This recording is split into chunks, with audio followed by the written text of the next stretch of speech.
Hey, this is Leach with Simpson Math, and in this video, we will be looking at how to find the roots of functions, and more specifically, the roots of polynomials. This is also the first video in a series of videos which will serve as a fundamental review of factoring geared towards the college algebra student. In these videos, I will show you how to factor using the AC method. So let's get started. So let's talk about roots of functions.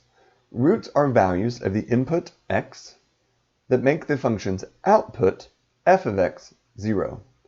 So in math terms, we're trying to figure out what is x when f of x is 0. So let's consider this function. F of x is x squared minus 9. And we want to know the roots. So what we can do is we can just we can substitute in 0 for f of x. So we can let f of x be 0. So I have my function f of x equals x squared minus 9. And then I'm going to let f of x be 0. So I'm going to substitute 0 in for f of x. And then just solve. So one of the methods for solving this type of equation is, well, ultimately we need to get the x by itself.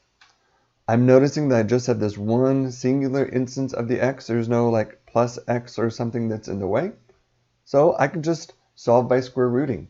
So I can add 9 to both sides. 0 plus 9 is 9. So I now have 9 equals x squared.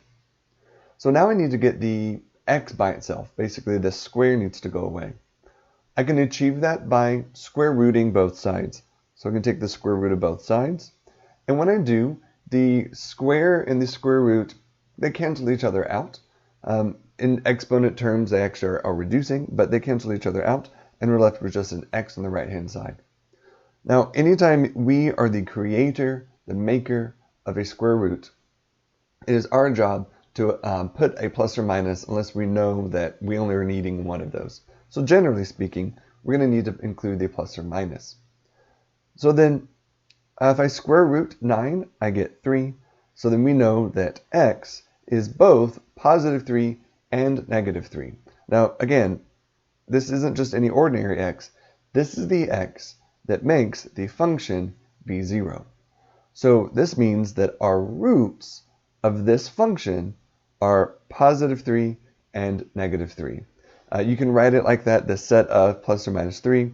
You could also say it's a set of negative 3, comma, positive 3. That is also the same thing. Just the plus or minus is a little bit more efficient. Let's take a look at graphing x squared minus 9. So over here, I have x squared minus 9. As you know from previous studies that this is a parabola. We'll also see in college algebra that this is shifted down 9 units. So we have this parabola here. But more importantly, let's notice what's happening at 3 and negative 3. So when our x value, so x is 1, 2, 3. So when x is 3, notice that the function is also 0. The output is 0. That means it is crossing the x-axis. Then over here at negative 3, so negative 1, negative 2, negative 3. At negative 3, if I plug in negative 3, notice 0 comes out. It is also crossing the x-axis. So that's interesting that when our output is 0, that we're getting this, that our y value is 0 on our graph. Neat. All right, so now let's take a look at this function. Very, very, very similar. It's g of x. G of x is x squared plus 9. Let's do the same thing. Let's find the roots of g of x equals x squared plus 9. So whenever we need to find a root, we're going to replace the output. So in this case, it's g of x. You might also come across it just being regular old y. In that case, we would make y be 0. So I'm going to say that 0 equals x squared plus 9. Now we need to solve. So I'm going to do the same thing, but this time it's a subtract 9 from both sides. 0 minus 9 is negative 9. We will now square root both sides. The square and the square root cancel each other on the right-hand side. And then we square root on this left-hand side, again with our plus or minus. Now, if you remember, if I square root a negative number, the square root of negative 1 is actually the imaginary number I if we're allowing real numbers. So if I break this apart, I can break apart the square root of negative 9 into the square root of negative 1 times the square root of 9. Well, the square root of negative 1, that's the I, and the square root of 9, that's the 3. But I'll just swap them so that way I write them in order. we typically write the letter-like values last. So it's plus or minus 3i. Now, let's look at the graph of x squared plus 9. Well, now we have a parabola, again, because it's a quadratic. Instead of going down 9, it's going up 9. Where is it crossing on the x-axis? And by the way, where even would I find 3i or negative 3i on the x-axis? Well, 3i and negative 3i are not going to be on the x-axis. 3i and negative 3i aren't real, and only real numbers are right here. So notice, you can't just say the roots are the x values that produce our x-intercepts. That is false. When they are real, yes, that is true. So when they are real, they are our x-intercepts. But oftentimes, we're going to have these imaginary values. Now, this 3i and negative 3i, it still makes the function be 0. Let me show you. If I take 3i and plug it in, so if I have 3i squared plus 9, well, this is 9 times I squared plus 9, and I squared by definition is negative 1. So I end up with oops, it went away, but I end up with negative 9 plus 9, which is 0. So these two values, positive 3i and negative 3i, still make the function 0, but they're just not real values. So our roots are the values of x that make the function be 0 if it's a real value, which most of what we will be dealing with over these next videos will be real. If it's real, then it will be the x-intercepts. When I'm trying to find the roots of polynomials, one way is to use the zero product property. Now, in the past two examples, those were polynomials, and we solved by just using square roots. So this is one way to solve polynomials, and it's by using the zero product property. So consider this. Consider x times y equals 0. So if x times y equals 0, if x equals 0, that would be 0y equals 0. Would that produce a true statement? Yeah, because like I have right here, I would end up with just 0 times 0. So could that also mean that y could be 0? That would mean x times 0 is 0. Is that also true? Yeah, that would be that. We would end up with 0 equals 0, which is what we have right here. So logically, this is what the zero product property tells us, that logically, if I have two values multiplying by each other, and their product, as in when you multiply them, what the answer is when you multiply, their product is 0, that means that they are basically kind of both 0, or in a way they can at least one at a time be 0. We know that at least one of them is 0, but at some point they're kind of actually both 0. So we can consider that they are both 0. They don't both have to be 0, but they both logically could be 0.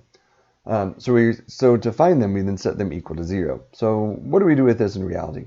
So let's say I have this function, or this equation, x plus 1 times x minus 3. Well, the zero product property says that it must be true that x plus 1 has to equal 0 at some point, but also x minus 3 can also equal 0. So if I solve x plus 1 for 0, so if I solve x plus 1 equals 0 for x, I get x equals negative 1. And if I solve x minus 3 equals 0 for x, I get x is 3. So this means that, because our x's can be lots of numbers, but when x is negative 1, so if I plug in a negative 1 into that x, I end up with 0 times something, which happens to be negative 4, and I get 0, so yeah, that works. X is a true statement in this equation. But also, 3 is a true statement in this equation. If I plug in 3 here, I end up with 3 minus 3, which is also 0. So that's 4 times 0, which is still 0. So that means that my answer to this equation is both x equals negative 1 and also x equals 3. Notice I'm writing this word or right here. This or is a mathematical or, it's a logical or, so it's saying that as long as one of these things is true, then this equation is true. They are not both true at the same time, but as long as one of them is true, then we're good to go. So if x is equal to -1, that's a true statement. Or x could be equal to 3, and that would also be a true statement, but x can't kind of equal both at the same time. So we use the word or. So with all this in mind, what are the roots of the function, let's say this really long h function? H of x is x plus 4. Oh, I misspoke. H of x is x times x plus 4 times 2x minus 5. Well, we're finding the zero product property to find the roots. So if it's the roots, we talked about a minute ago that I could say that that's h of x is equal to 0. So I can just set h of x equal to 0. So now I have this equation, 0 equals this. So then using the zero product property, I can say, well, x is equal to 0. That's a factor. And then x plus 4 is equal to 0. That's a factor. And 2x minus 5 is equal to 0. For some reason, even though the 0 is on the left over here, I like writing equal to 0 on the right-hand side, so that way my variables end up on the left. That's just typical convention.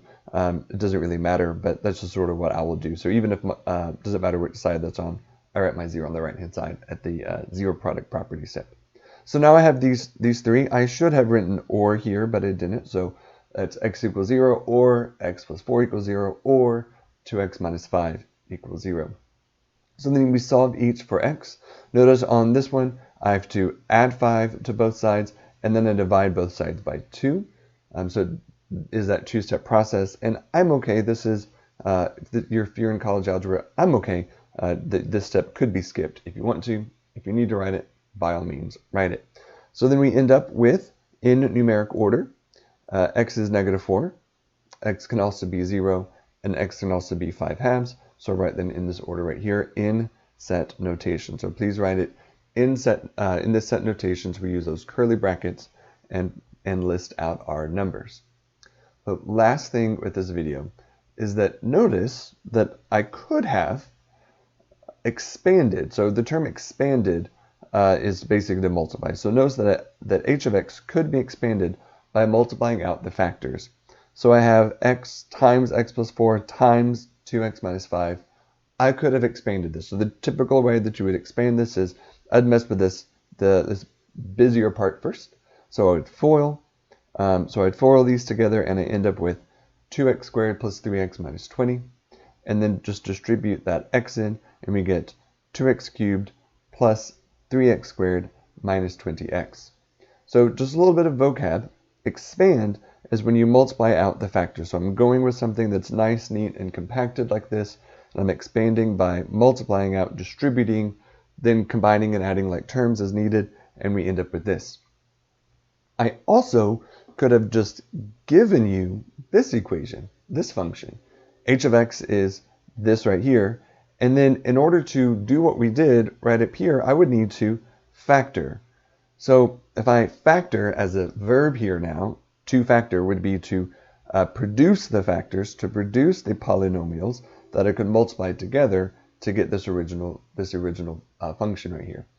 Now, over the next several videos, I'm going to be talking about and showing you how you could factor this very function. So again, expanding is multiplying and combining like terms. Factoring is just the opposite, where we start with something that has been expanded and we are then factoring it and putting it together.